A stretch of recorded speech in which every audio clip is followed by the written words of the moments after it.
देख लो, last class में कुछ तुम क्वेश्चंस को किया था जो कि बेस्ड था तुम्हारा एडिशन थ्योरम पर। अभी का जो हम लोग क्लास स्टार्ट कर रहे हैं ये बेस्ड होगा आपका मल्टीप्लिकेशन थ्योरम। लास्ट डे भी बता दिए थे, ये मल्टीप्लिकेशन थ्योरम हम लोग करने वाले हैं। तो हम लोग हेडिंग दे लेते हैं मल्टीप्लिकेशन थ्योरम, लिख लो। ये टॉपिक है आपका प्रोबेबिलिटी मल्टीप्लिकेशन, गलत हो गया, मल्टीप्लिकेशन थ्योरम। मल्टीप्लिकेशन थ्योरम ये है। तो देखो, ये जो थ्योरम है हम कब अप्लाई करेंगे? ये थ्योरम तुम तब अप्लाई करोगे जब दो इवेंट ए बी साइमल्टेनियसली अकर करेगा, यानी होगा। तो हम यहाँ लिख देते हैं, है ना, लिख देते हैं we apply this theorem when the event A and B both occur simultaneously, एक साथ, साइमल्टेनियसली, है ना। चलो हिंदी में लिख देते हैं, यानी साथ साथ मतलब हो। ठीक है, ये बादल के लिए हम लिख दिए, वो भूल जाता है क्या सर, साइमल्टेनियसली लिख देते हैं, यानी साथ साथ हो। तो ये थ्योरम अप्लाई करो, we apply this theorem when event A and B both occur simultaneously. ठीक है, और ये थ्योरम क्या है, हम इसका फर्स्ट डे ही तुमको कुछ कॉन्सेप्ट दिए थे। ये थ्योरम यही होगा कि तुमको बताए थे कि probability of A when B already happened, तो तुम लिखता है probability of A intersection B, मतलब ए बी हैपेंड साइमल्टेनियसली, है ना, divided by probability of B, ये लिखते हो। ठीक है ना, ये पहले भी हम तुमको बता चुके हैं। तो इसी चीज को थोड़ा सा और हम एक स्टेप बढ़ा देते हैं। जैसे हम लास्ट डे का थोड़ा देख लें, हाँ यहाँ छोड़े हैं, ठीक है। तो इसको ये लिखोगे, यहाँ पर कह देना कि चूंकि डिनोमिनेटर को जीरो नहीं होना है ना, जीरो होगा तो इनफाइनाइट आपका ये वैल्यू हो जाएगा, तो प्रोबेबिलिटी हम लोग फाइंड नहीं कर पाएंगे। तो ये चीज है। और देखो, यहाँ से तुम चाहो तो probability of A intersection B means A B simultaneous occurrence हम दिखला रहे हैं, simultaneous occurrence of A B and probability of A intersection B is equal to, इसको क्रॉस ऐसे मल्टीप्लाई कर दो तो P B into probability of A when B already happen, है ना। ये क्रॉस हम केवल प्रोडक्ट कर दिए, यहाँ मल्टीप्लाई कर दिए हैं, ठीक है ना। तो इस तरह से, और इसको अगर तुम मान लो इक्वेशन वन मान लेते हो, ठीक है, तो तुम ऐसे भी अगर हम इसी चीज के लिए ऐसे लिख दें कि probability of B when A already happen, अगर कर दें A when B already happen हम लिखे हैं, अगर बी लिखोगे व्हेन ए ऑलरेडी हैपन, तो इसका भी इसी तरीके से तुम probability of B intersection A लिखोगे, एकदम इसी पर हम सेट कर रहे हैं, and divided by probability of A. क्या देख रहे हो कि जो यहाँ ऑलरेडी हैपेंड है वही नीचे डिनोमिनेटर बन जाएगा, ऑलरेडी हैपेंड है यहाँ डिनोमिनेटर बन गया, है ना। तो इसके लिए भी लिख सकते हैं आप P A is not equal to zero, ठीक है। और यहाँ से फिर अगर हम चाहें कि probability of B intersection A, तो लिख सकते हो probability of A into probability of B when A already happen. ये दो नंबर हो गया, ये तुम्हारा हम लिख दिए हैं। तो देखो, अगर दोनों को देखोगे फ्रॉम फर्स्ट एंड सेकेंड से, देखो तुमको क्या मिलता है। ये दोनों अगर इंफॉर्मेशन आप देख रहे हैं तो क्या मिलता है। अच्छा चलो एक स्टेप और हम अगर यहाँ लिख दें, देखो यहाँ एक स्टेप और हम लिख दें, यहाँ हम क्या इसको लिख सकते हैं कि प्रोबेबिलिटी ऑफ ये जो है ए तुम्हारा लिखा हुआ है, इसी चीज को हम ऐसे लिख दें तब 2 बनाना है इसको। देखो ये हम दिखलाना चाह रहे हैं एक्चुअली कि तुम्हारा क्वेश्चन क्या आने वाला है, हम उसको जिक्र कर रहे हैं। क्या है कि तुम्हारा क्वेश्चन बन सकता है कि probability of A, probability of लिखते हैं A when B already happened, probability of A intersection B by probability of B ही लिखेंगे, क्या प्रोबेबिलिटी ऑफ ए भी लिखा सकता है? इसका आंसर हम करने वाले हैं। तो इसी चीज को हम यहाँ बढ़ा रहे हैं। देखो क्या तुम इसको लिख सकते हो, probability of A intersection B, कोई फर्क पड़ेगा? प्रोबेबिलिटी ऑफ ए ऐसा लिखने में कोई फर्क है? क्योंकि आपका ए इंटरसेक्शन बी बोलिए कि बी इंटरसेक्शन ए बोलिए, बात बराबर है। यानी हम इसको ये लिख सकते हैं, बी इंटरसेक्शन ए लिखें कि ए इंटरसेक्शन बी लिखें, कोई फर्क नहीं पड़ेगा। और अगर नहीं पड़ेगा तो probability of B when already happened A, तो इस चीज को यहाँ से हम लिख सकते हैं ऐसे, क्रॉस जब मल्टीप्लाई करेंगे तो probability of A intersection B is equal to probability of A into probability of B when A already happened है। अब यहाँ अगर 2 इसको मानते हो तो फ्रॉम फर्स्ट एंड सेकेंड से तुमको मिल रहा है कि probability of A intersection B या probability of A intersection B, ये दोनों लेफ्ट साइड के बराबर है। इसका मतलब ये राइट साइड भी बराबर होगा, यानी probability of A, probability of B when A already happened is equal to probability of B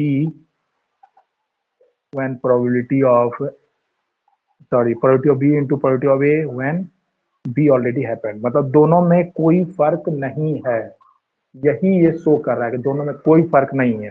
ठीक है, और ये जो है बराबर है किसके?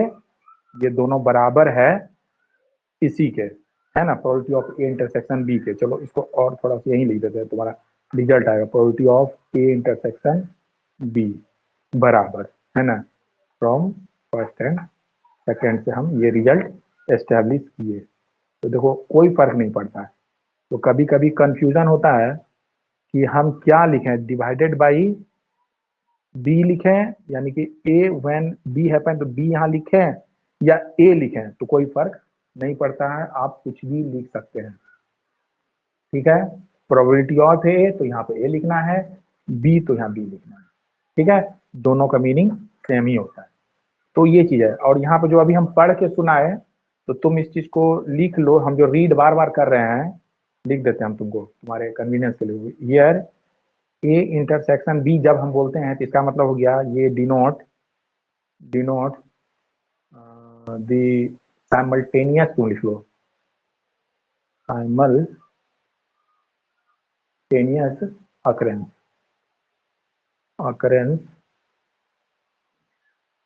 occurrence simultaneous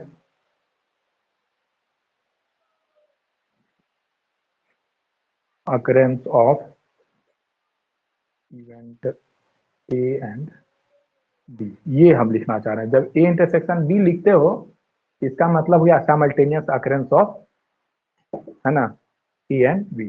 ये है कॉन्सेप्ट तुम्हारा, ठीक है ना।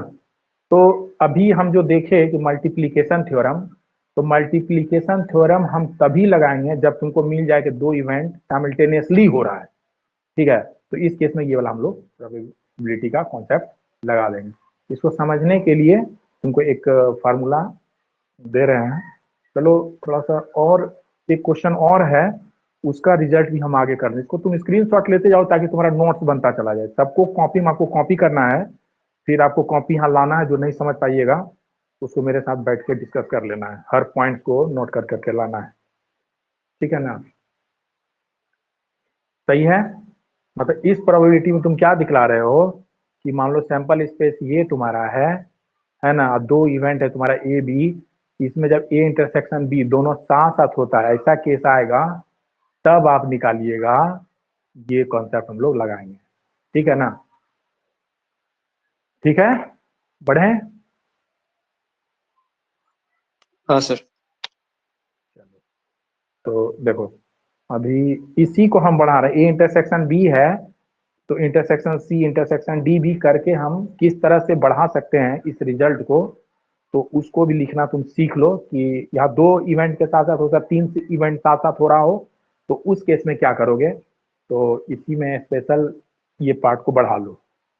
ये क्या होगा कि अगर मान लीजिए आपसे हम पूछ रहे हैं, चलिए नोट में ही आप लिख दीजिए इस बात को कि probability of A and B and C बराबर क्या, ये ए बी सी साइमल्टेनियसली अगर हो तो इसको तुम ऐसे लिखना, टेक्निक सीख लो, प्रोबेबिलिटी ऑफ ए, देखो probability of A into probability of B when A already happen. देख लो जैसे हम लिखते थे ए इंटरसेक्शन बी अगर होता तो probability of A into probability of B when A already happen, ठीक है। इसके बाद लिखना प्रोबेबिलिटी ऑफ सी, ए की प्रोबेबिलिटी, बी की प्रोबेबिलिटी, देन सी की प्रोबेबिलिटी। तो ए की प्रोबेबिलिटी जब बी, ए की प्रोबेबिलिटी, फिर बी की प्रोबेबिलिटी जब बी की ए की प्रोबेबिलिटी हो गई, उसी के बाद सी की प्रोबेबिलिटी जब ए बी की प्रोबेबिलिटी हो गई, तब इसमें तुम लिखना प्रोबेबिलिटी ऑफ सी इनटू, है ना, प्रोबेबिलिटी ऑफ, क्या लिख रहे हो, प्रोबेबिलिटी ऑफ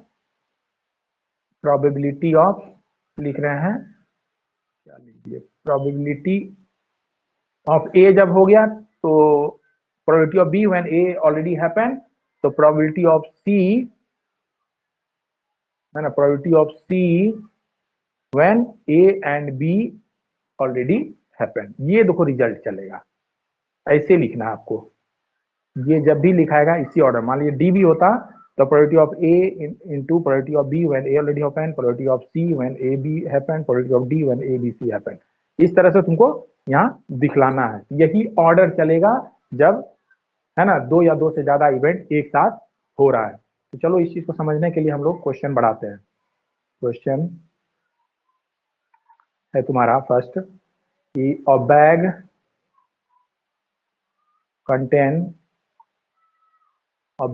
contains 10 white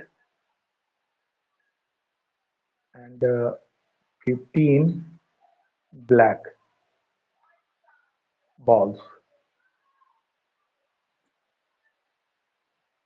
फिर है क्वेश्चन तुम्हारा कि two balls are drawn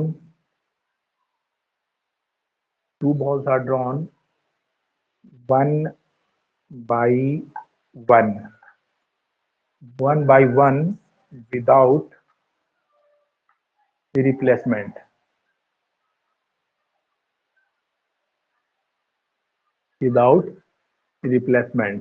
one by one without replacement।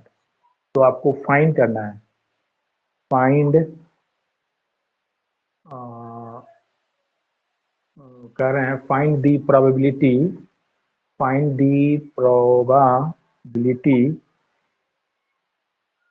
that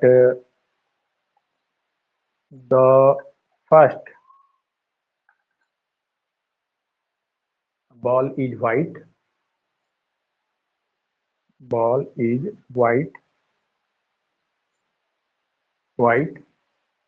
and देखो यहाँ लिखते हैं and the second is black। देखो ये तुम्हारा क्वेश्चन है,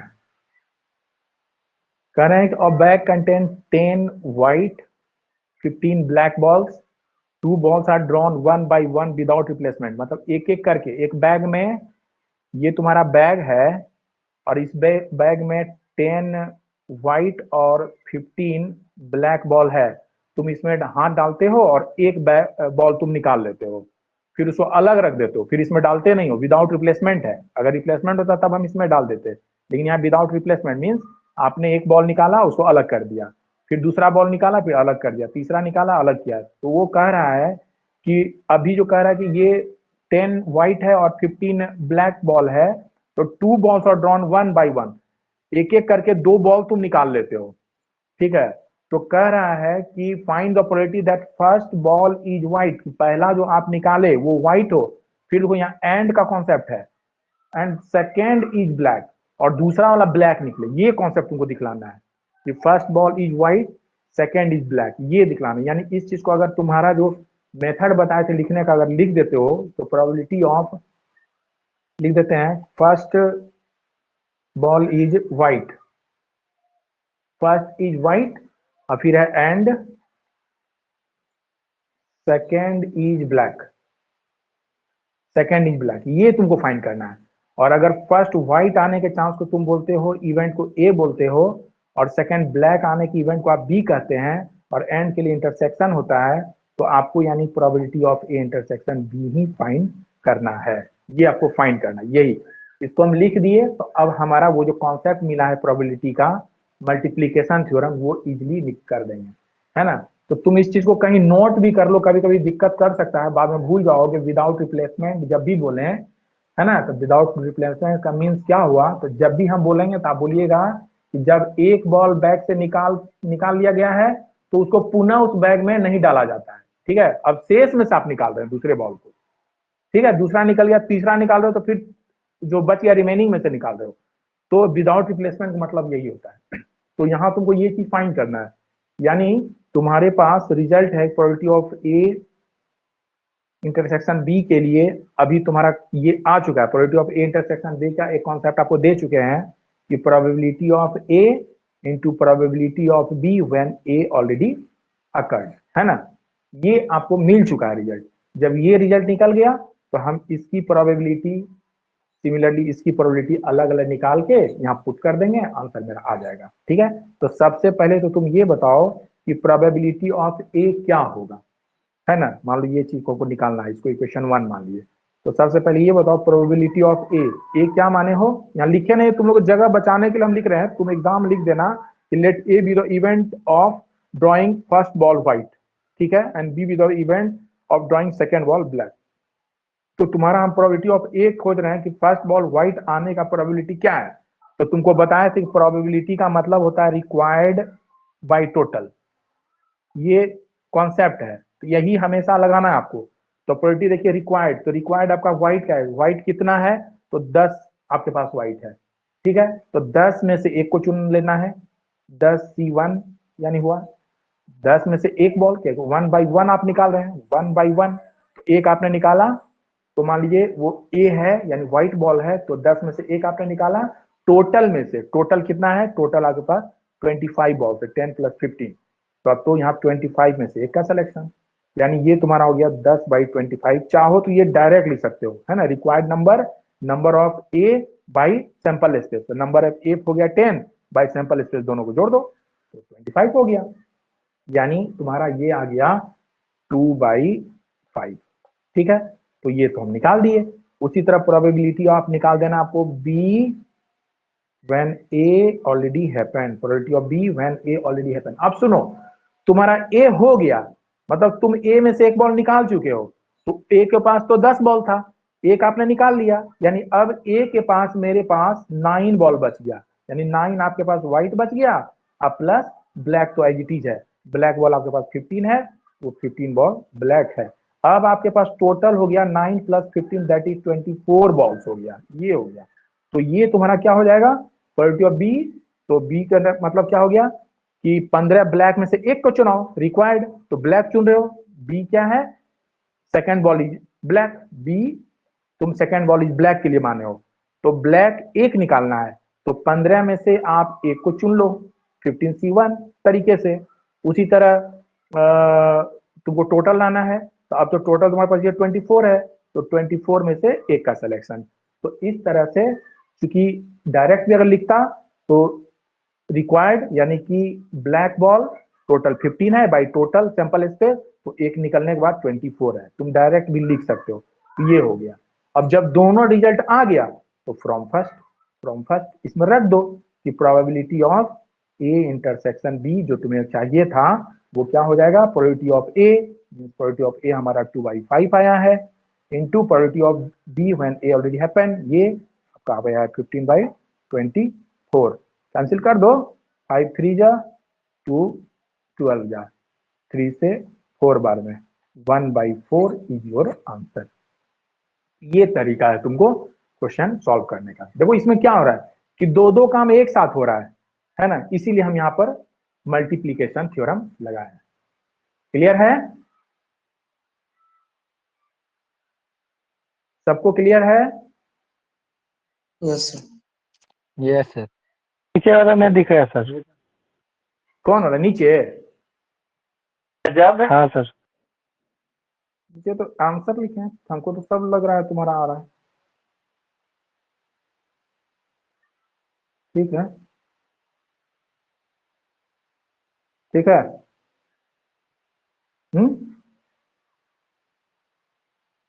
चलो अब देखो आगे क्वेश्चन, इसका भी स्क्रीनशॉट ले लो।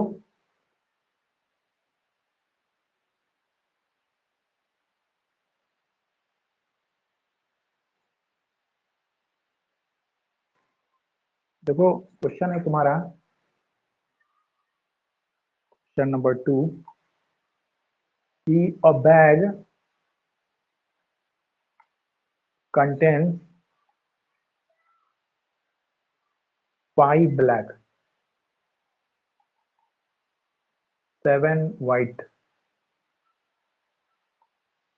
and 8 red balls। अब कह रहे हैं 4 balls are drawn, 4 balls are drawn, 4 balls are drawn, 4 balls are drawn one by one, one by one। देखना 4 balls are drawn one by one without replacement, without replacement। तो question है कि find the probability, find the probability that the first is white, मतलब first ball is white and देखो फिर जोड़े and second is black. ये question आ गया तुम्हारा। नहीं नहीं क्या ये क्वेश्चन गड़बड़ रिपीट हो गया लगता है, पहला ही क्वेश्चन आ गया। 5 ball 7 white and 8 red balls, 4 balls are drawn one by one without replacement। ठीक है, तो फाइंड दो, गलत कर दिए, चलिए गलत हो गया। क्वेश्चन है तुम्हारा find the probability that all the four balls are white। ये है all the 4 balls are white। Question को समझ लो क्या कह रहा है, तब हम लोग इसके सॉल्यूशन पर आते हैं। देखिए कह रहा है कि एक बैग है, मान लीजिए ये आपके पास बैग है जिसमें कि 5 ब्लैक 7 वाइट और 8 रेड बॉल है, यानी टोटल तुम्हारे पास कितना बॉल है, जोड़ लो 12 20 बॉल है। टोटल आपके पास 20 बॉल है, ठीक है ना। तो क्या कह रहा है कि a bag contains 5 black 7 white and 8 red balls, 4 balls, इसमें से आप 4 बॉल निकाल लेते हैं वन बाय वन, मतलब एक बार हाथ डाले एक बॉल निकाले, दूसरा बार डाले दूसरा निकाले, तीसरे बार आपने हाथ डाला तीसरा बॉल निकला, चौथे बार आपने हाथ डाला चौथा बॉल निकला। कह रहा है कि तो प्रोबेबिलिटी बताओ वो जो चारों बॉल आपने निकाला सबके सब व्हाइट है, सबके सब व्हाइट आने का प्रोबेबिलिटी क्या है। यानी आपको फाइंड करना है probability that all 4 balls drawn are white, ये तुमको निकालना है। यानी तुमको फाइंड करना है तो प्रोबेबिलिटी बताओ कि फर्स्ट बॉल जो है ये फर्स्ट इज व्हाइट हो, फिर कह रहे हैं कि एंड, देखो जोड़ रहे हैं, सेकेंड व्हाइट हो, फिर एंड, थर्ड व्हाइट हो, देखो एंड जुटा, फिर एंड एंड एंड फोर्थ भी व्हाइट हो, ये तुमको चाहिए। ठीक है, बराबर व्हाट, ये चाहिए आपको। यानी इस चीज को ऐसे भी समझ सकते हो कि प्रोबेबिलिटी दैट इज अगर तुम फर्स्ट बॉल आने के चांस को तुम बोलते हो W1 फर्स्ट व्हाइट, फिर देखो एंड लिखे हो तो इसके लिए इंटरसेक्शन हो गया, W2 सेकेंड व्हाइट आने का चांस, W3 थर्ड आने का चांस, और एंड लिख रहे हैं यानी सब में इंटरसेक्शन हो रहा है, W4 आने का चांस क्या होगा, ये आपको निकालना है कि पहला व्हाइट हो, दूसरा भी व्हाइट हो, तीसरा भी व्हाइट हो और चौथा भी व्हाइट हो। तो इस काम के करने का कितना तरीका, मतलब कितना प्रोबेबिलिटी होगा, तो हम यहाँ पर फिर से लगा रहे हैं, देखो साइमल्टेनियसली सारा ये इवेंट हो रहा है, तो यहाँ पर हमारा मल्टीप्लीकेशन थ्योरम लग जाएगा। और उस थ्योरम को लगाते हो तो क्या हो जाएगा, टेक्निक बता चुके हैं, तो तुम लिखो प्रोबेबिलिटी ऑफ W1 हो गया, जब पहला हो गया तो प्रोबेबिलिटी ऑफ W2 जब first one is already occurred, फिर निकालना है प्रोबेबिलिटी ऑफ W3 जब प्रोबेबिलिटी ऑफ जब W1 एंड W2 हो गया, ठीक है। फिर निकालना है कि प्रोबेबिलिटी ऑफ W4 W4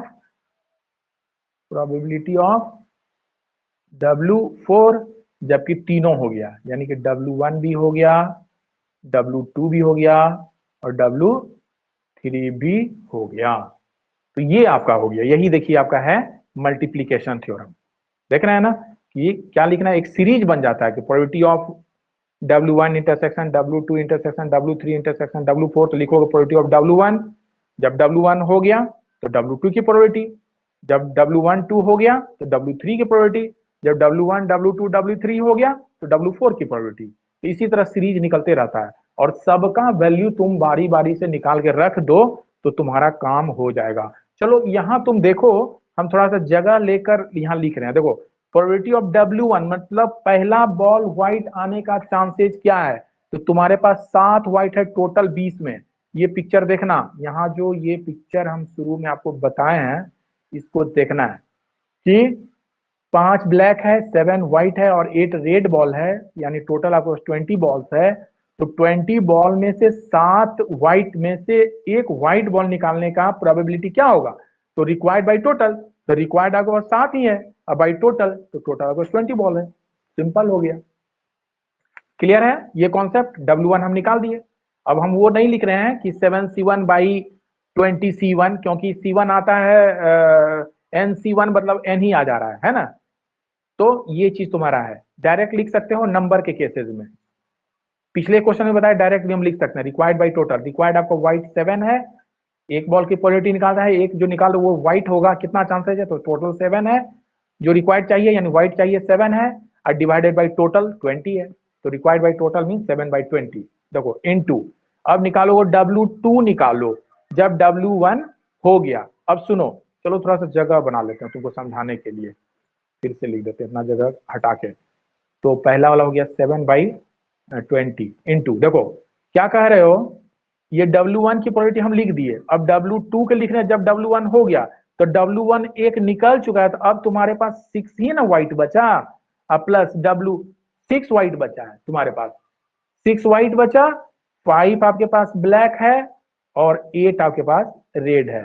तो अब आपका टोटल देख लीजिए कितना हो रहा है, तो सबको जोड़िए, कितना हो गया 814 5 19 19 हो जा रहा है। तो अब रिक्वायर्ड तुमको W2 क्या है, W2 मतलब व्हाइट आने 7 है, तो 7 में एक निकल चुका है यानी 6 आपके पास है, तो 6 बाई टोटल, तो 6 बाई टोटल यानी 19 आपके पास है, ये जोड़ोगे तो यहाँ 19 हो जाएगा। तो रिक्वायर्ड 6 बाई टोटल 19, फिर इनटू देखो, अब W3 चाह रहे हो, तो अब देखो जब W1 W2 निकल गया यानी एक एक निकल गया यानी 2 व्हाइट निकल गया, तो अब तुम्हारे पास 5 व्हाइट बच जा रहा है, 7 में से 2 व्हाइट आपने निकाल लिया, अब 5 व्हाइट बच गया, फिर इसके पास 5 आपके पास ब्लैक भी है पहले से और 8 आपके पास रेड भी है, जब आप इसे जोड़िएगा तो 18 आपके पास आ जा रहा है। तो अब कह रहे हैं W3 यानी कि थर्ड बॉल भी व्हाइट हो तो व्हाइट में से आप चुनोगे, तो व्हाइट तो 5 ही है, तो 5 बाई टोटल तो 18 टोटल हो गया। फिर इनटू देखो अगले वाले में अब करना चाह रहे हैं हम, तो अगले वाले में जब 1 2 3 व्हाइट निकल गया तो 7 में से 3 घटा दो, अब तुम्हारे पास 4 ही व्हाइट बचा, 5 ब्लैक पहले से है और 8 रेड भी पहले से है, जब आप जोड़िएगा तो 5 और 9 8 17 टोटल आ जा रहा है, तो टोटल 17 में से व्हाइट निकालने का चांस है, तो व्हाइट तो 4 ही है, तो 4 व्हाइट निकालिएगा और टोटल 17। ठीक है, अब इसको कैलकुलेट कर दो, जैसे तुम कैलकुलेट करना चाहो, कटकुट करके जो भी आता है तुम इसको कैलकुलेट करो और देखो कितना आ रहा है, करो। तो देखो 7 बाई ये कैंसिल हो जा रहा है, 19 इंटू 51 आ जा रहा है, यानी 7 बाई 969 हो जाएगा। देख लो आंसर, चेक करो, कैंसिल करो और चेक करो। किसी को कोई डाउट है?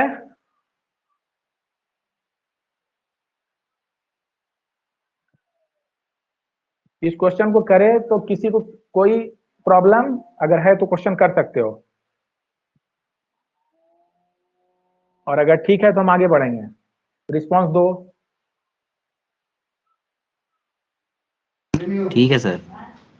ठीक है, बहुत ही आसान लगा होगा, धीरे धीरे तुम्हारे कॉन्सेप्ट को ये मजबूत बना रहा होगा क्वेश्चन, है ना। और सही तुम है। खुद से जब प्रैक्टिस करोगे तो बहुत अच्छा लगेगा, तुम कर सकते हो। और बार बार बात हम ये बोल रहे हैं, चूंकि ऑनलाइन आप पढ़ रहे हैं तो आपके कन्वीनियंस के लिए ये वीडियो रिकॉर्डिंग मोड में है, तो आप इस वीडियो को बार बार देखना है ताकि हम इसको समझ पाए हम कह क्या रहे हैं, है ना, किस किस बात पे जोर दे रहे हैं, कौन कौन सा इंपॉर्टेंट टॉपिक है जिस पे हम बात कर रहे हैं, बार बार बोल रहे हैं, दोहरा रहे हैं। तो उस कॉन्सेप्ट को जानने के लिए तुमको ये चीज सुनना होगा बार बार। अगर एक बार में हम लिख के बता देते और आपके पास रिकॉर्डिंग नहीं होता तो शायद आप फिर समझ नहीं पाते कर क्या रहे हैं, यहाँ हो क्या रहा है। तो सबका हमको समझना है कि यहाँ हो क्या रहा है, चल क्या रहा है। ठीक है, तो देखो अब नेक्स्ट क्वेश्चन हम लिखते हैं, क्वेश्चन नंबर कौन सा होगा, थर्ड, क्वेश्चन नंबर थर्ड। ठीक है, तो इस क्वेश्चन में देखो ये तुम्हारा कि to balls are drawn one by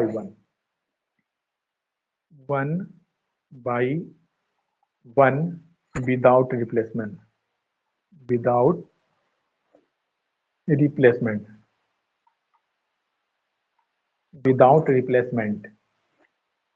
from a bag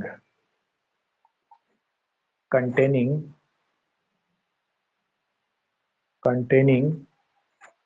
two white, three red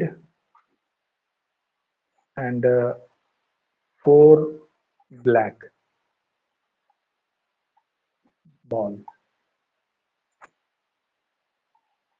ठीक है, तो क्वेश्चन है find the probability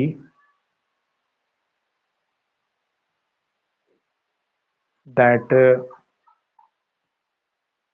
at least one of them is red, at least one of them is red। ये तुमको find करना है, at least one of them is red. और इस क्वेश्चन को ध्यान से समझो। Two balls are drawn one by one without replacement from the bag containing, एक बैग में, मान लो ये बैग है, इसमें आपका टू व्हाइट, थ्री रेड और फोर ब्लैक बॉल है। तो एक एक करके तुम निकाल रहे हो ball, one by one without replacement, two ball निकाल रहे हो, है ना, यानी बॉल वन निकालो, बॉल टू निकाल रहे हो। तो दो बॉल बारी बारी से निकाल रहे हो विदाउट रिप्लेसमेंट इस बैग से। तो कह रहा है find the probability that at least one of them is red. जब हम निकाल रहे हैं तो इसमें से एक रेड हो जाए, कि पहला वाला मान लो कि R1 अगर रेड है तो R2 नॉट रेड है। ठीक है, यानी अगर R2 रेड है तो R1 नॉट रेड है, और R1 रेड है तो R2 भी रेड है, मतलब R1 रेड है तो R2 नॉट रेड है। लो, R2 रेड है तो R1 नॉट रेड है, और R1 R2 दोनों रेड है। तो कह रहा है एटलीस्ट, कम से कम, at least one of them is red, कम से कम एक रेड होना चाहिए। तो चूंकि तुम्हारे पास सिचुएशन यही है, तीन ही रेड है, तो हमारे पास यही रह गया ऑप्शन, है ना। क्या हो जाएगा, यानी कि प्रोबेबिलिटी आपको फाइंड करना है कि लिख देते हैं probability at least one of them is red, ये कह रहे हैं बराबर व्हाट, यानी तुमको हम कह रहे हैं कि probability of first one is red, second one is not red, तो R2 कर दो। दूसरा मतलब फर्स्ट ड्रॉ में रेड आया, दूसरा ड्रॉ में रेड नहीं आया, तो हम R2 बार लिख दिए हैं, है ना। फिर कह रहा है या देखो R1 ही रेड नहीं है, R2 ही रेड है, मतलब पहले बार में रेड नहीं आया, दूसरे बार में रेड आ गया, और या तो R1 रेड है या फिर R2 भी रेड है, बस यही चांसेस बनता है तुम्हारा निकालने का। तो इसको फाइंड कर दो तो तुम्हारा काम चल जाएगा। लेकिन एक बात और है कि at least one of them is red, मतलब एक रेड होना चाहिए, और अगर हम निकाल दें कि एक भी रेड नहीं होना चाहिए, मतलब ऐसा प्रोबेबिलिटी निकालो जिसमें रेड हो ही नहीं, तो रेड नहीं हो तो 1 माइनस रेड होने का चांसेस हम निकाल देंगे। सबसे आसान तरीका तो यही है ना, कि रेड होने का चांसेस हमको खोज रहा है, तो मान लो कि हम बारी बारी जो निकालेंगे कि बेटर है कि हम क्यों ना ऐसा निकालें नहीं होने का चांस निकालते हैं, रेड नहीं होने के चांसेस, तो 1 माइनस रेड होने का चांसेस घटा लेंगे। तो अगर नहीं होने के चांसेस हम निकाल लेते हैं तो रेड, ये प्रोबेबिलिटी ऑफ रेड होने का चांस तुम इजीली निकाल सकते हो। ये इधर आया 1 माइनस रेड नहीं होने का चांसेस हम घटा देंगे, तो ये निकालो तो तुम्हारा ये वाला निकल जाएगा ऑटोमेटिकली। तो इस चीज को हम ऐसे ही करेंगे, इजी हमारे लिए होगा। जैसे तुम सीख चुके हो कि कोई भी प्रोबेबिलिटी इवेंट का, मान लो ई विद इवेंट और उसका प्रोबेबिलिटी है, तो नहीं आने का चांसेस पी ई नॉट लिखते हो, तो 1 माइनस पी ई हो जाता है प्रोबेबिलिटी ऑफ इवेंट। तो यही कॉन्सेप्ट हम यहाँ कॉम्प्लीमेंट्री प्रोबेबिलिटी का लगाने वाले हैं, है ना। तो हम क्या लिख रहे हैं कि जैसे तुमको अभी ही एक कॉन्सेप्ट, यानी ये कॉन्सेप्ट तुम ऐसे लिख सकते हो कि probability of required equal to क्या हो जाएगा, 1 minus probability of not required, ठीक है ना, नॉट रिक्वायर्ड। लो, तो ये काम हम करते हैं, ठीक है, ये कॉन्सेप्ट हम लगा रहे हैं। तो चलो तुम इसको ऐसे लिख लो कि अगर मान लो ए है, let A be the event, B the event of getting a red ball. A event है गेटिंग और रेड बॉल, तो पी ए नॉट क्या हो जाएगा, मतलब हमको रेड नहीं चाहिए, तो क्या हो जाएगा, पी ए रेड नहीं चाहिए, दो बॉल पे तुम केयरिंग कर रहे हो, है ना, तो क्या करोगे, पी बोलोगे प्रोबेबिलिटी ऑफ, सॉरी क्या लिखे हैं यहां पर, यहां से देखो 1 minus probability of A red आने के चांसेस, ये कॉन्सेप्ट हम लगा देंगे, ठीक है। तो चलिए अभी हम क्या कर रहे हैं, नॉट रेड का काम कर रहे हैं, प्रोबेबिलिटी ऑफ ए, है ना, नॉट रेड। तो यानी चलो हम कुछ लैंग्वेज देते हैं, प्रोबेबिलिटी ऑफ नॉट रेड, तुम ऐसे समझो। तो ये क्या हो जाएगा, प्रोबेबिलिटी ऑफ, मैंने R1 दो बॉल ना निकाल रहे हो, तुम 2 बॉल ड्रॉ कर रहे हो, 2 बॉल्स ड्रॉ कर रहे हो 1 बाई 1, देखो तुम 2 बॉल को ड्रॉ कर रहे हो, 2 बॉल्स आर ड्रॉन है, तो पहला वाला बॉल रेड नहीं है और दूसरा वाला बॉल भी रेड नहीं है, तो इसकी प्रोबेबिलिटी हम निकाल लेते हैं। तो कॉन्सेप्ट यहां फिर लग दिया, probability of A intersection B का जो मल्टीप्लीकेशन थ्योरम तुम सीखे हो उसी का आधार पर लिख सकते हो, probability of R1 not into probability of R2 not when R1 not already happened. Rule तो यही है ना, जो अभी अभी आपको कौन सा है, probability of A intersection B, तो probability of A into probability of B when A already occurred, तो वही हम लिख दिए। नॉट के केसेस में भी यही चलेगा, ठीक है। और यहां से आप सारा वैल्यू को निकाल सकते हैं। अब आप बताओ, तो probability of are not R1 यानी पहला वाला बॉल रेड नहीं आने का चांसेस क्या है, तो रेड नहीं, रेड को छोड़ दो, रेड को छोड़ दो, तो बच गया तुम्हारा 4 + 2, ये 2 बॉल 6 बॉल है, तो 6 में से एक का सिलेक्शन 6C1, बॉल रेड को हम छोड़ दिए, जो बिना रेड वाला बॉल है यानी व्हाइट और ब्लैक दोनों जोड़े तो 6 में से एक का चुनाव कर लिए, नॉट रेड आ गया बाई टोटल, तो टोटल आपके पास हो गया कितना, टोटल आपके पास कितना हो गया 6 और 3 9 है, तो 9C1 टोटल वही रह जाएगा, है ना, टोटल बॉल वही जा रह जाएगा, तुम्हारे पास आर नहीं, R1 रेड नहीं आने चांसेस, तो नहीं बॉल जो है रेड आपका उसमें से एक बॉल चुनिए, तो रेड में से तो रेड चुना जाता है, तो आपको रेड को माइनस करके चलना है, यानी 4 + 2 6 में से एक बॉल को आपने चुन लिया, और टोटल कहा गया रिक्वायर्ड बाई टोटल, तो टोटल तो आपके पास है 4 + 3 + 2 यानी 9 बॉल, ये हो गया इनटू। अब देखो R2 मतलब दूसरा बॉल रेड नहीं आया तो उसका चांसेस क्या है, तो अब आपके पास कितना बच गया, तो देखिए 4 2 6 बॉल था पहले से, एक हट गया, तो अब आपके पास 5 बॉल बच जाता है, तो 5C1 लिखो बाई टोटल, तो अब तुम्हारे पास कितना बॉल बच गया 8, क्योंकि एक ऑलरेडी निकाल चुके हो, है ना, तो 8C1।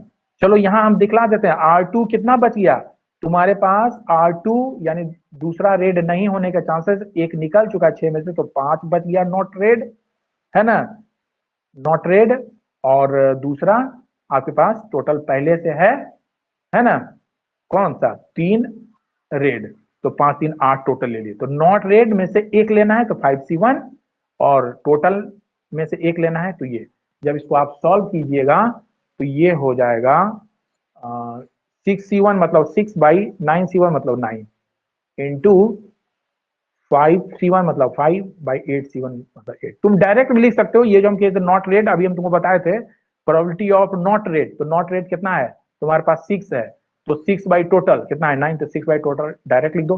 Probability of not red जब एक रेड नहीं आ चुका है यानी ले चुके हैं ऑलरेडी अपेंड हो चुका है, तो जो बच गया तो बच गया 4 2 6 में से एक निकल गया यानी 5 है, तो 5 बाई टोटल 8 यहाँ डायरेक्ट लिखो, ये स्टेप तुम डायरेक्ट भी लिख सकते हो, और इसको जब सॉल्व करोगे तो 2 4 हो गया, ये तुम्हारा 5/12, देख लो 5/12 तुम्हारा आ गया, ये आ गया, यानी कि प्रोबेबिलिटी ऑफ ए माने हो event of getting red ball, तो नॉट गेटिंग रेड बॉल तुम्हारे पास आ गया, so probability of getting a red ball is PA बराबर लिख देंगे 1 - PA नॉट, कॉन्सेप्ट दे दिए, तो ये तुम्हारा हो गया 1 - PA नॉट आ गया 5/12, जो कि 12 - 5 7/12 इज योर आंसर। चलो क्लियर है, कॉन्सेप्ट क्लियर है, यस सर। ठीक है ना, तब यस सर। स्क्रीनशॉट ले लीजिए, क्योंकि बार बार बोल रहे हैं इसको, तुमको बार बार देखना होगा, समझना होगा, किसी क्वेश्चन को तुरंत नहीं छोड़ना है, क्या हम बोले अभी आप समझ गए, हो सकता है आपके मेमोरी से उतर जाएगा, तो जब क्लास ऑफ हो जाएगा तो आप इस वीडियो को फिर से देखिए और अपने नोट्स के साथ मिलाइए जो आप स्क्रीनशॉट लेते जा रहे हैं, ठीक है। चलिए अब हम नया टॉपिक स्टार्ट कर रहे हैं, वो है आपका थ्योरम ऑफ टोटल प्रोबेबिलिटी, फिर इसके बाद एक बच जाएगा बेज थ्योरम, ठीक है, तो हेडिंग दे दो,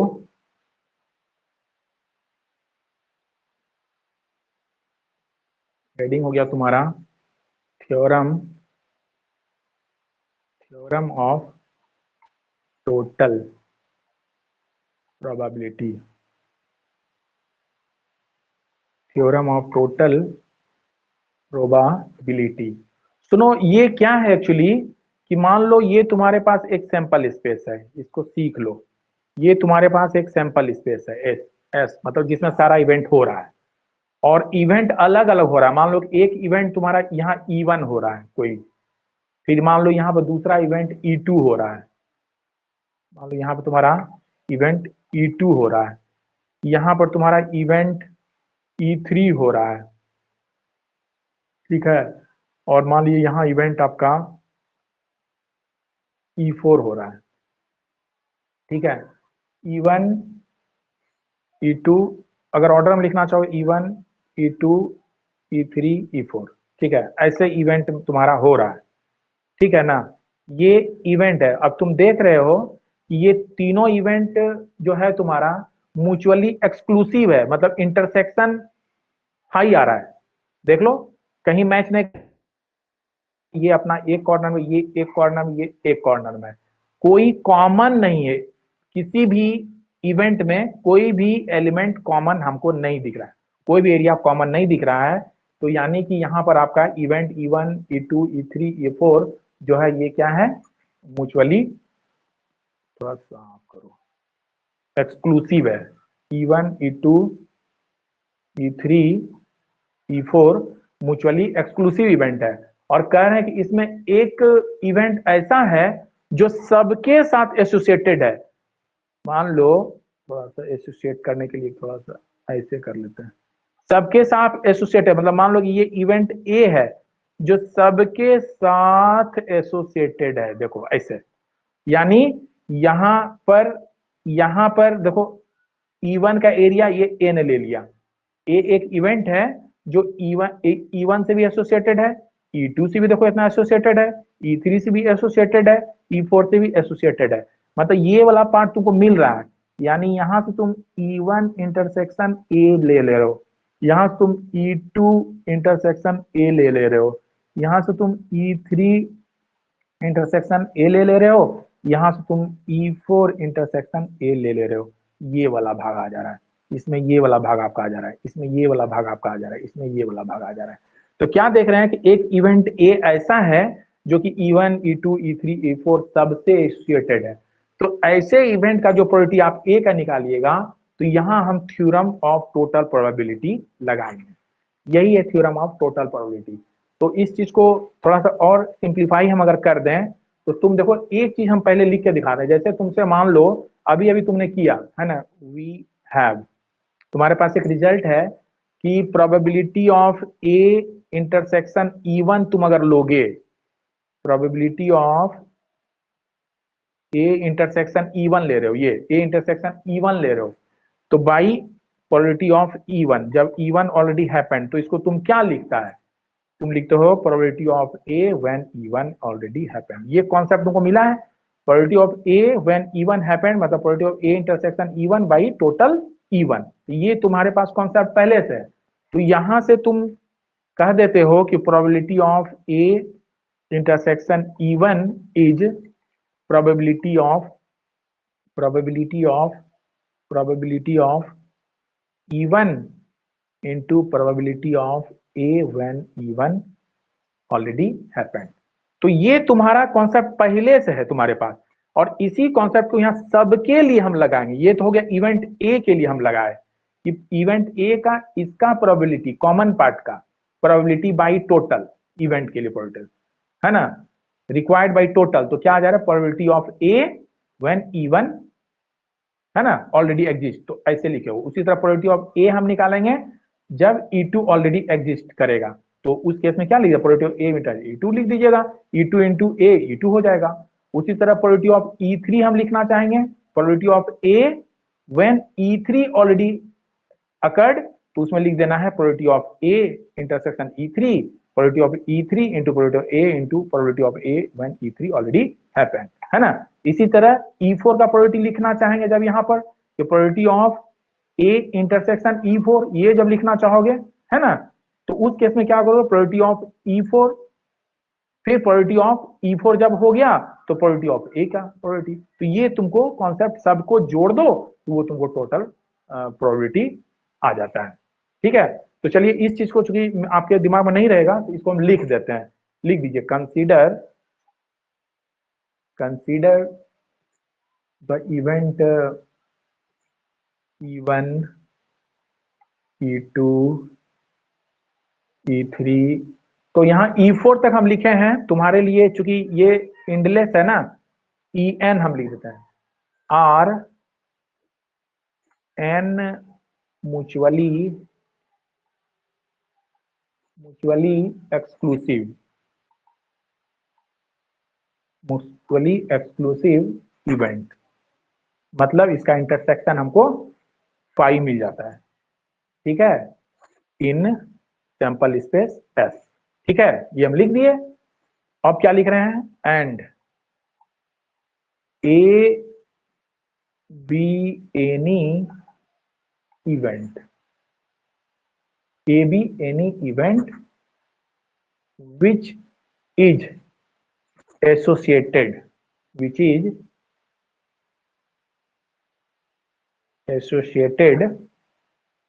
to all, which is associated to all these events, E1 E2 E3 ये जो है En तक, all associated to all these events, ठीक है। तब आप कहिएगा देन लिख देते हैं यहाँ नीचे, then the probability of A is written as, ऐसे लिखो A की प्रोबेबिलिटी, क्योंकि जगह यहाँ नहीं है, हम यहाँ आ जा रहे हैं। ये एक इवेंट का हम यहाँ दिखला दिए तुमको, A1 का दिखला दिए हैं probability of A when E1 already happened. इसी तरह सब पार्ट के लिए हमको लिखना है, आते जाएगा और सबको जोड़ दोगे तो ये कॉन्सेप्ट तुमको मिल जाएगा जो लिखने वाले हैं। Then the probability of A is written as, तो तुम ऐसे लिखेगा probability of A is equal to probability of E1 then into probability of A when E1 already happened, फिर plus probability of E2 into probability of A when E2 already happened, फिर probability of E3 into probability of A when E3 already occurred, plus चलता चलेगा plus probability of En into probability of A when En already occurred। यही concept तुम्हारा है total probability का, और यही result हम लगाएंगे जब इस पर बेस्ड कोई भी क्वेश्चन हमको मिलेगा। ठीक है, ये रिजल्ट का आपको ध्यान देना है। ठीक है, तो ये अब तुम कहोगे कि ये हम थ्योरम लगाएंगे कब, तो ये थ्योरम तब लगाना जब तुमको कि कोई भी काम है ना, जो कि अलग अलग तरीका है, अलग अलग तरीके से हो रहा हो, तो उस केस में तुम ये चीज लगा लेना, है ना, which can be happen in many ways, जो कि अलग अलग तरीके से हो रहा हो उसमें निकालना है। तुम चाहो तो एक एग्जांपल से समझ सकते हो कि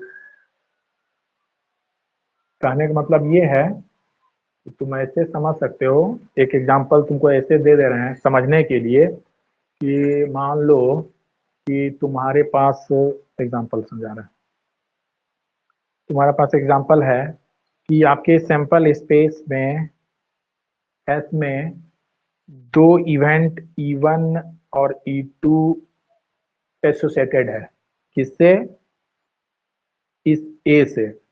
तो E1 क्या है, तो हम लिख देते हैं E1 ये है कार्ड आर ब्लैक, और E2 क्या है, ये है आपका card are white, sorry red, जो प्लेइंग कार्ड का बात कर रहे हैं, कार्ड्स आर रेड। ठीक है, और ए एक इवेंट है, और इवेंट ऑफ गेटिंग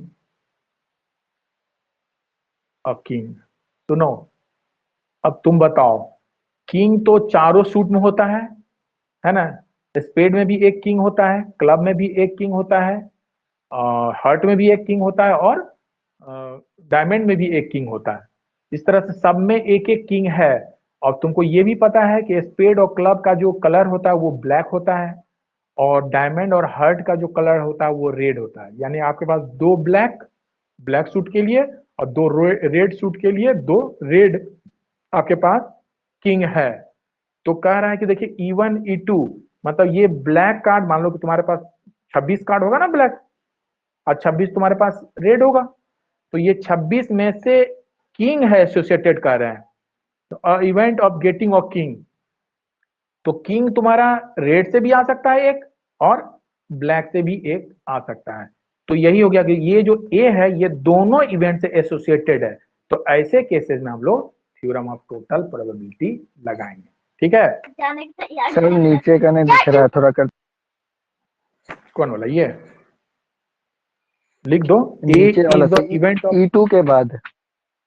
E2 के बाद, E2 के बाद हम हाँ लिखे सर, हैं, E2 के बाद हम लिखे हैं, बस बस बस सर, हो गया। दिखा, नहीं सर, थोड़ा सा और। दिखा ए और event of getting of king,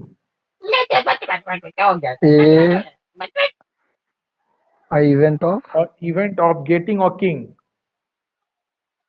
हो गया सर। ठीक है, तो ये किंग देखो दोनों से एसोसिएटेड है, यही हम लिख रहे हैं, तो लिख लो ना इस बात को, यहां लिख दो कि here E1 and E2 are mutually exclusive and A is event of getting king is associated with both E1 and E2। ठीक है, इस चीज को तुम लिख दो। ठीक है, जगह कम हम नहीं लिख पाए, तो आप इसको लिख दीजिए इस बात को, ऊपर इरेज कर दें, ऊपर इरेज कर दें, स्क्रीनशॉट ले लो, तब हम समझा रहे हैं, इस चीज को लिख देते हैं हम, कर दें इरेज। हाँ सर कर दीजिए। हाँ sir.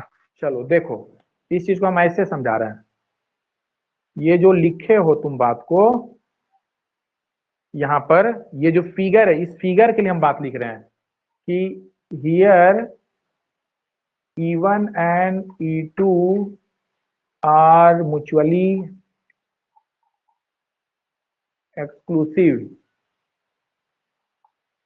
exclusive and event A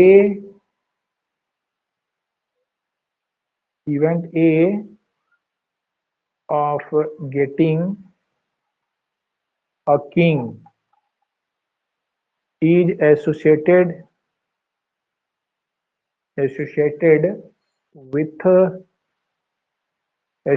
with both E1 and E2। देखो इसी चीज को हम लिख दिए, ये E1 E2 से दोनों से एसोसिएटेड है किंग, क्योंकि ब्लैक भी किंग होता है दो और रेड भी किंग होता है दो, तो ये चीज है। अब तुम्हारा E1 E2 में से दो में से इवेंट होने का चांस है, देखो E1 लिख रहे हो ना, तो इवेंट होने के चांसेस क्या हो जाएगा, तो देखो दो है, एक दो, तो 1/2 होगा, 1/1 2, दो ही तरीका है ना, एक ये E1 तरीका है, E2 तरीका है, तो 1/2 तरीका हो गया।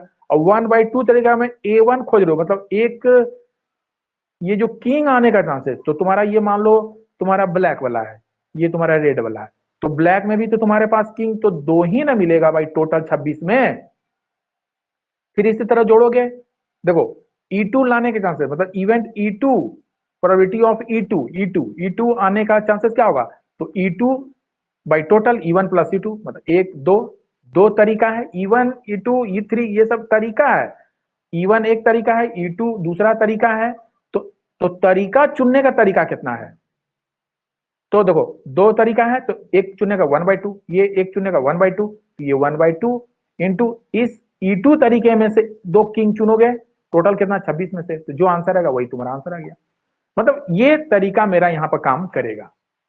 ठीक है, चलिए इसको अच्छा से समझने के लिए हम एक क्वेश्चन लेते हैं, तब समझ में आएगा।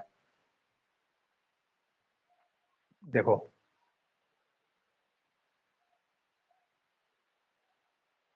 कुछ नहीं था कि यहां पर हम जो total probability, theorem of total probability दिए कि कोई भी इवेंट E1 E2 E3 ये म्यूचुअली एक्सक्लूसिव है, अलग अलग इवेंट है, और उसमें कोई एक ऐसा इवेंट है जो सबके साथ किसी न किसी तरह से जुड़ा हुआ हो, तो वैसे केसेस में हम लोग ये कॉन्सेप्ट लगा देंगे। ठीक है, थ्योरम ऑफ टोटल प्रोबेबिलिटी। तो चलो इस क्वेश्चन को करते हैं, क्वेश्चन नंबर कौन सा है जो भी है, चलो इस पे क्वेश्चन नंबर अगर कर रहे हो तो हम 1 ही लिख देते हैं, क्वेश्चन नंबर फर्स्ट, क्योंकि हमारे पास नंबरिंग नहीं है क्वेश्चन का। क्वेश्चन नंबर फर्स्ट ही दे दो, या तुम्हारा जो भी क्वेश्चन बन रहा है उसको बढ़ाते जाओ। लिख रहे हैं there are 2 bags X and Y, bag x has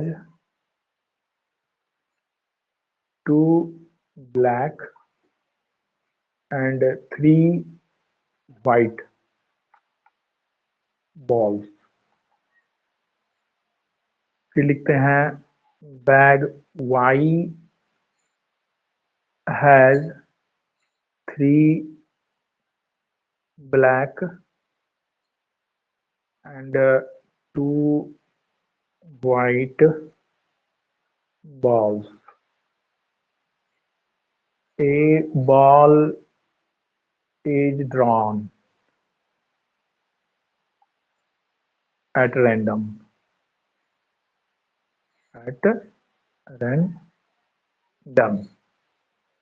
from any of the 2 bags। तो कह रहा है तुमको फाइंड द probability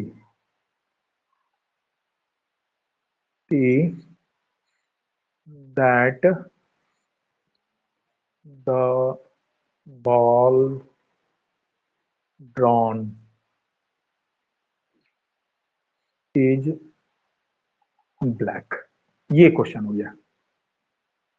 देखो क्या कह रहे हैं, तुम्हारे पास क्वेश्चन है कि देयर आर 2 बैग्स। देखो तुम्हारे पास बैग है x एंड बैग y, ये 2 बैग है तुम्हारे पास। Bag x has 2 black plus 3 white ball, यानी इसके पास 5 बॉल है। उसी तरह कह रहे हो bag y has 3 black plus 2 white, 3 black plus 2 white ball, यानी यहां भी 5 बॉल है मेरे पास। तो कह रहा है कि a ball drawn random from any of the bag, मतलब ये वाला बैग है तुम्हारा, यानी ये वाला बैग है x और ये वाला बैग है तुम्हारा y। ठीक है, चलो इससे समझाते हैं। ये तुम्हारा हो गया,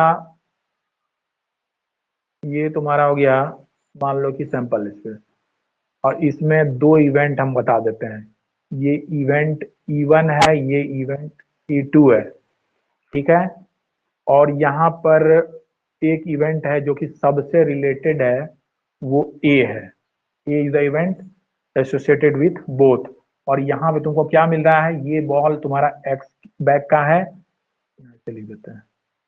ये तुम्हारा बैग Y का पार्ट है, और यहाँ पर तुम्हारे पास ये A एक इवेंट है जो कि एसोसिएटेड है किस तरह से, 2 ब्लैक 3 व्हाइट, क्या है 3 ब्लैक 2 व्हाइट, पता नहीं दिख रहा है या नहीं तुमको। देखो ये केस है तुम्हारा। अब समझो कि इस तरह से तुम्हारे पास ये पार्ट है कि एक बैग एक्स है जिसमें कि 2 ब्लैक 3 व्हाइट है, यानी 5 बॉल है, और दूसरा वाई है जिसमें 3 ब्लैक और 2 व्हाइट है, यानी टोटल 5 बॉल्स है। तो कह रहा है कि a ball is drawn random from any of the 2 bag. Bag ये है, बैग ये है, इसमें हाथ डाला और तुम एक बैग निकाल दिया, सॉरी एक बॉल निकाल दिया। उसी तरह कह रहा है कि a ball is drawn at random from any of the 2 bag, चाहे बैग एक्स में हाथ डाल के तुम निकालो या फिर वाई में हाथ डाल के तुम निकालो। तो कह रहा है कि तुम प्रोबेबिलिटी बताओ that the ball drawn is black, जो निकाले हो एक्स से, तो बॉल ब्लैक आने क्या क्या है प्रोबेबिलिटी, वो फाइंड करना है। ये नहीं कह रहा है कि एक्स से ही निकालिए, कोई भी बैग में आपने हाथ डाला रेंडमली, वहां से आपका बॉल ब्लैक आ गया, तो उसकी प्रोबेबिलिटी क्या है। यानी ये जो ब्लैक बॉल आ रहा है, तो ब्लैक बॉल आने के लिए बहुत सा तरीका है। वो तरीका E1 है और E2 जिसको इवेंट बोलते हैं, यानी एक्स से भी निकल सकता है, वाई से भी निकल सकता है। तो बहुत तरीका में कोई तरीका दोनों से एस्टेब्लिश अगर होता है, तो वहां पर हम लोग थ्योरम ऑफ टोटल प्रोबेबिलिटी लगा देते हैं। तो यहाँ हमारा वो चीज लग रहा है, क्योंकि चाहो तो तुम इस चीज को लिख सकते हो, यहाँ लिख दो, क्योंकि मेरे पास जगह कम बन जाता है, कि लिख दो this probability can occur in many वे। लिख दो, नई जगह है मेरे पास। दिस प्रोबेबिलिटी, मोटा मेरा ये इसका, this probability and can occur in many ways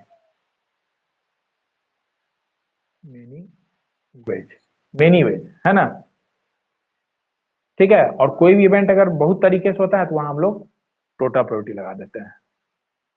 ये चीज को तुम अपने तरीके से लिख लो, है ना, मेनी वेज। ठीक है, यहाँ कौन कौन सा तरीका है, E1 E2 many ways, that is E1 E2, ये लीजिए तरीका है।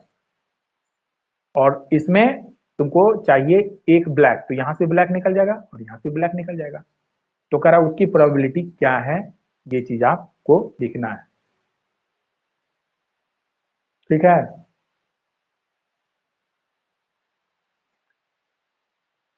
लिख दिए हैं, this probability can occur in many ways. तुम ये नोट कर लो, क्योंकि हम इरेज कर रहे हैं, इस बात पर हम बार बार बोल रहे हैं।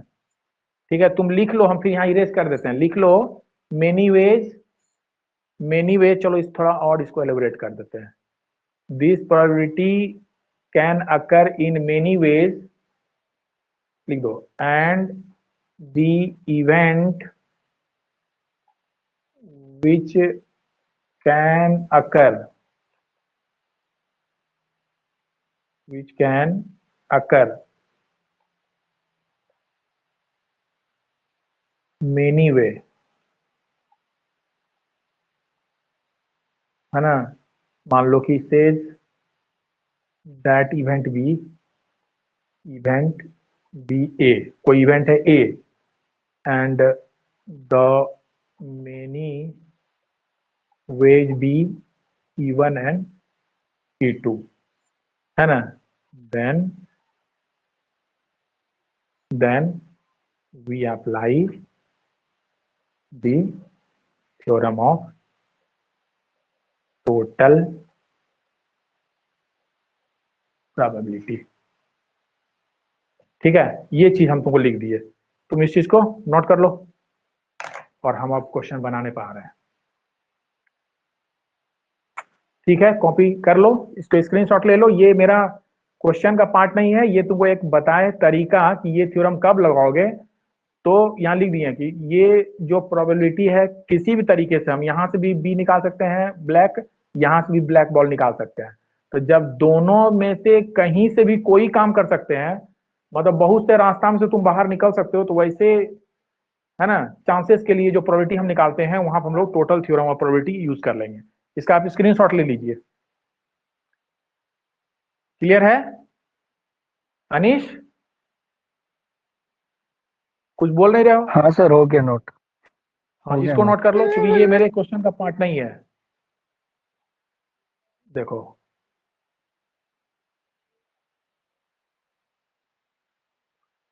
तो अब हम लोग सॉल्यूशन पर आते हैं। देखिए, चलिए, तो अब ये तो हो गई बात।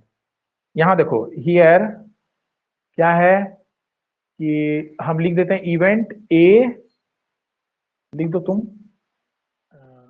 लेट इवेंट ए, ये जो ले रहे हो, क्या ले रहे हो, द बॉल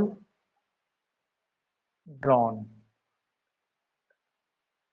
इज ब्लैक, यही ना तुमको लाना है। ये एक इवेंट है, क्योंकि यहाँ छोटा सा जगह पे नहीं दिख रहा है तुमको, हम यही लिख दिए, probability that the ball drawn is black, यही ए हम मान लिए। Find the probability that the ball drawn is black, तो let A be the event of ball drawing is black. A को तुम, मतलब इस प्रोबेबिलिटी को तुम ए बोलते हो, और वेज जो तुम्हारे पास अलग अलग है, लिख देते हैं वेज। कौन कौन सा, पहला है E1, एक तरीका, ये क्या है, event that bag X is selected।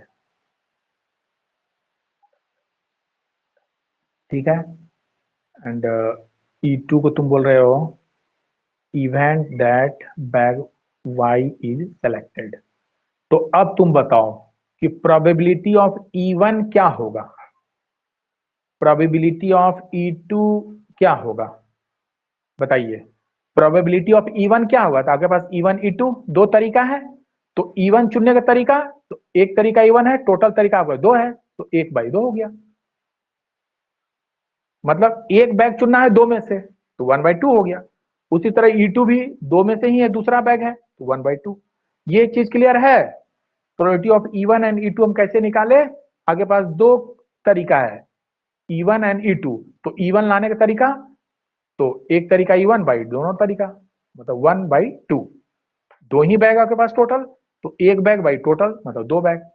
फिर दूसरा तरीका में ले रहे हो तो दूसरे बैग का एक तरीका बाई टोटल, तो 1/2।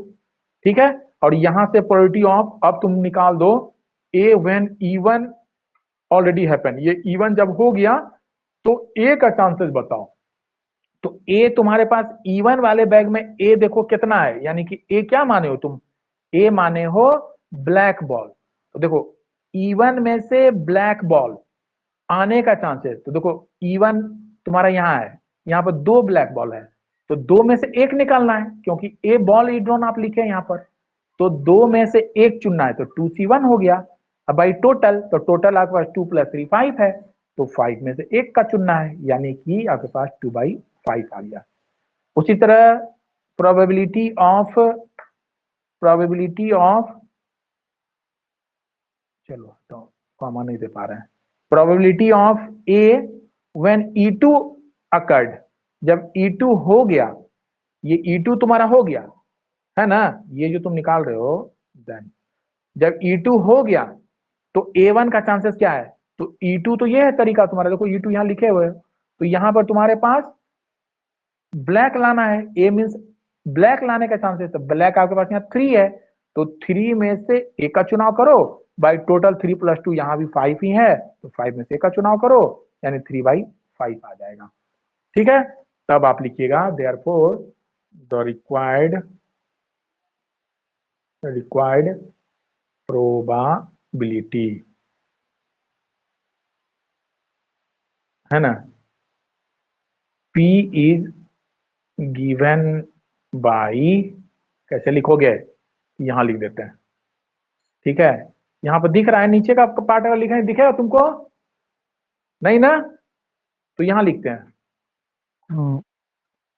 ठीक है, यहां लिखते हैं, देखिए P बराबर क्या हो जाएगा, प्रोबेबिलिटी ऑफ ए, है ना, ये लिख रहे हो, तो ये तुम्हारा हो गया प्रोबेबिलिटी ऑफ ए पहला, PE1 जगह कम बन पा रहा है, सुनो यहाँ पर जगह हमारा कम बन रहा है, तुम इसको यहीं लिखो, यहाँ लिख दो रिक्वायर्ड, हाँ इसको हम इरेज कर देते हैं यहाँ पर।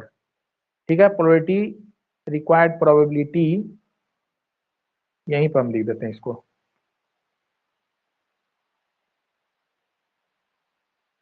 तो रिक्वायर्ड प्रोबेबिलिटी PA इज हो जाएगा तुम्हारे पास PE1 into PA1 E1 already happen plus PE2 into PA1 E2 occurred, तो दिस इज इक्वल टू, तो तुम्हारा PE1 आया है 1/2, फिर into PA1 E1 completed 2/5, P plus PE2 हो गया 1/2 इंटू दिस इज 3/5, और इसको आप सॉल्व कर लीजिए, 2 2 कैंसिल हो गया, 1/5 प्लस 3/10, एंड दिस इज कितना आएगा,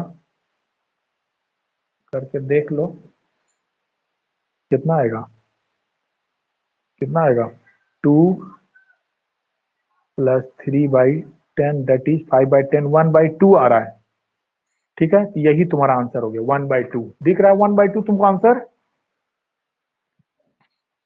1/2 आंसर आपका आया, देख लीजिए हो गया सर। आ गया। ठीक है, आ गया ना, ठीक है, तो इस तरीके से हाँ हम सर। लोग इसको कर सकते हैं।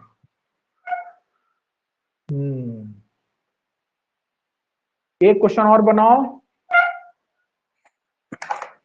लास्ट क्वेश्चन ये तुम्हारा होगा। Last question sir. हाँ, मतलब अभी जो हम कॉन्सेप्ट लेके चल रहे हैं थ्योरम ऑफ टोटल प्रोबेबिलिटी पर दूसरा क्वेश्चन हम लिख रहे हैं। देखिए क्वेश्चन नंबर 2 है, फिर से अ bag has 3 black and 5 white balls। फिर कह रहे हैं 2 balls are drawn one by one without replacement। Without replacement. तो तुम्हारा क्वेश्चन है फाइंड द प्रोबेबिलिटी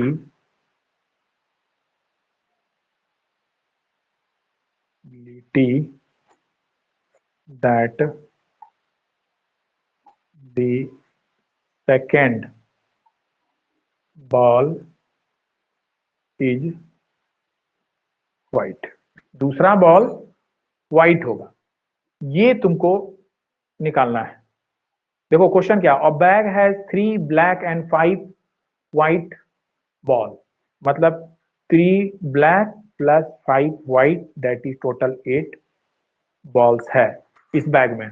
और कह रहा है यहां से 2 बॉल तुम निकाल दे रहे हो रेंडमली,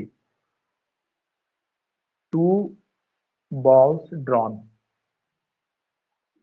है ना, 1 बाई 1, 2 बॉल निकाल रहे हो 1 बाई 1, 1 बाई 1, मतलब पहला बॉल निकाला B1 मान लो,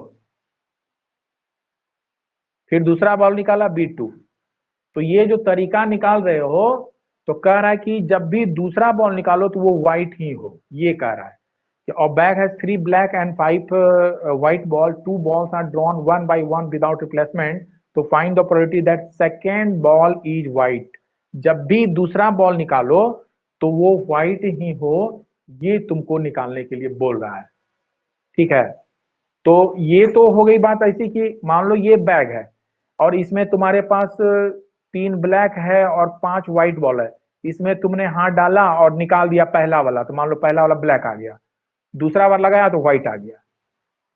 ठीक है, ऐसा भी सकता है जब तुम पहला बार हाथ लगाया तो वो व्हाइट आ गया, दूसरे बार हाथ लगाया तब भी वो व्हाइट आ गया, तो दूसरा बॉल व्हाइट हो गया।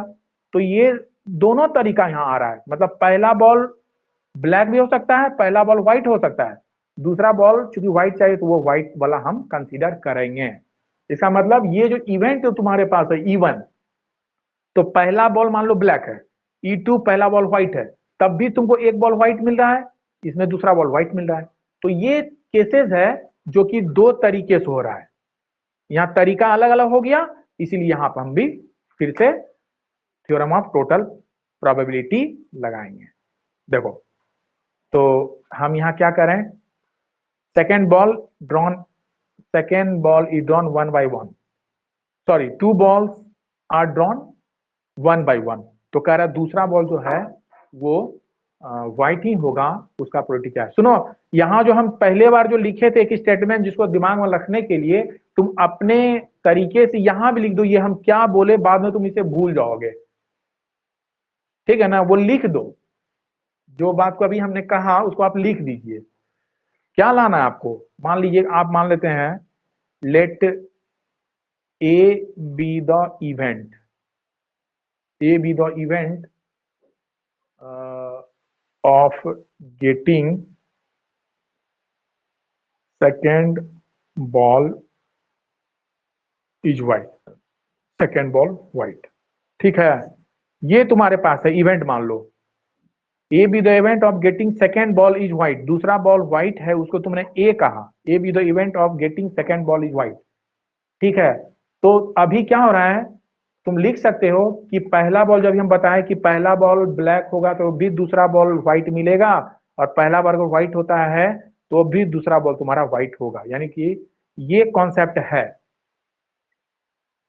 ठीक है, डिफरेंट वेज हो गया। कौन सी वो सब ना पता। देखो वेज हम लिख देते हैं यहाँ शॉर्टकट में। मान लो कि एक इवन एक तरीका है, क्या इस तरीके में क्या आ रहा है कि फर्स्ट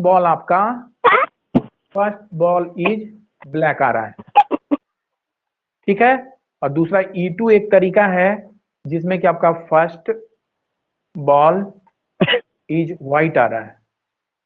तो दोनों में पहला इवेंट देखो, E1 लिख रहे हो जिसमें पहला बॉल ब्लैक है, फिर E2 लिख रहे हो जिसमें कि पहला बॉल व्हाइट है, फर्स्ट बॉल इज व्हाइट।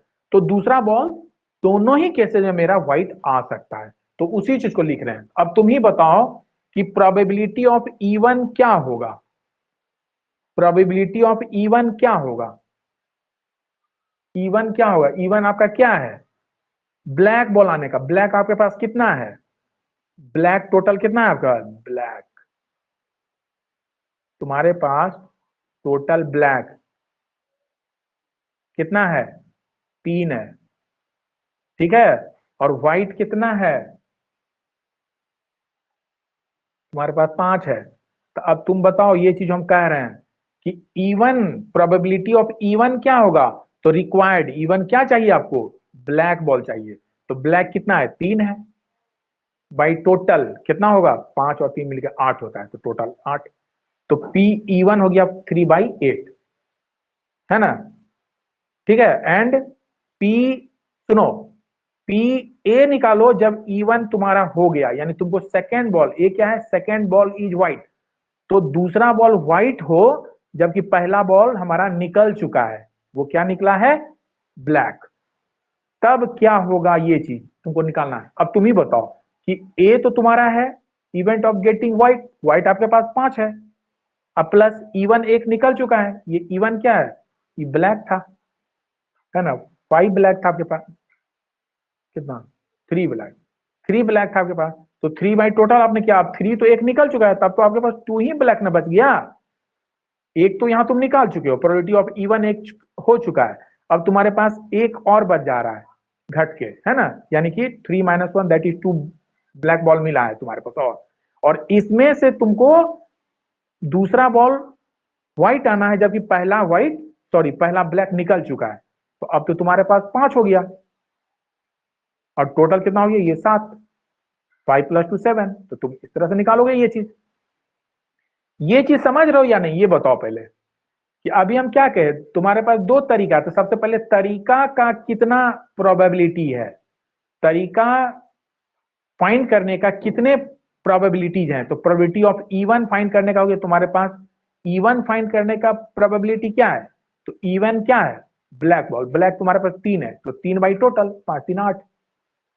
जब E1 निकल गया, यानी कि मेरा एक ब्लैक निकल गया यहां से, तो कह रहा है दूसरा बॉल जो हम निकालेंगे, यानी ए जो सेकेंड बॉल इज व्हाइट जो निकालोगे, तो उसकी प्रोबेबिलिटी क्या होगा?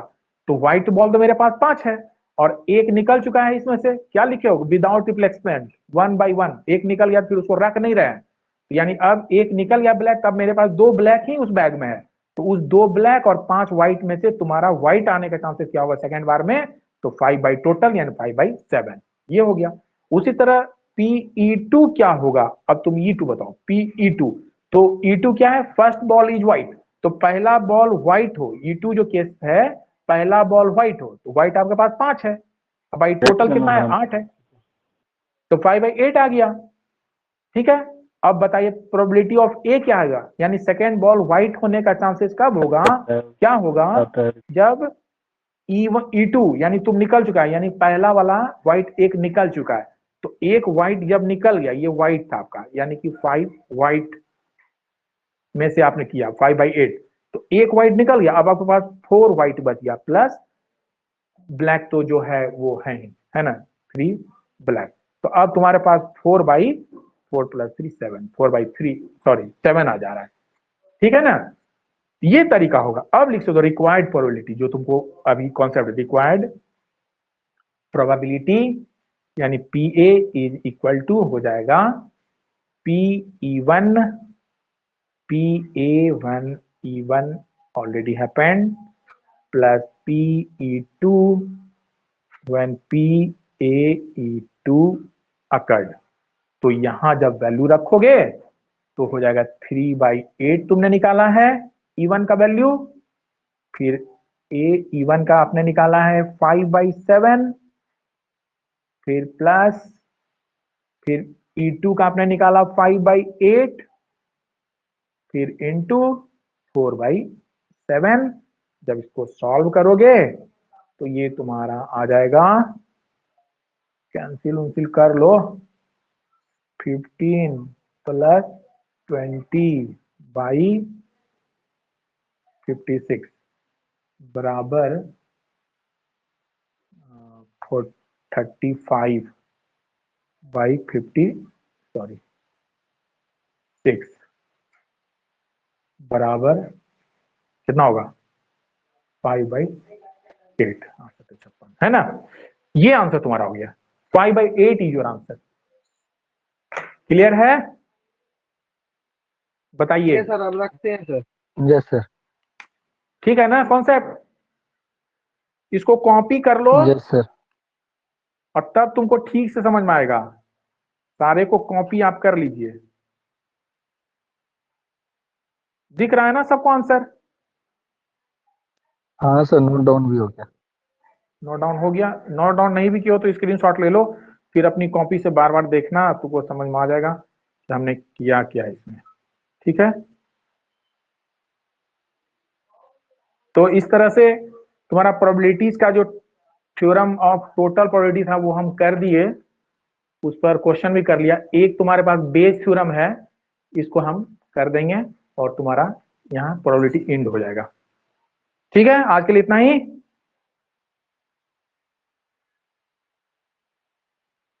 Okay sir.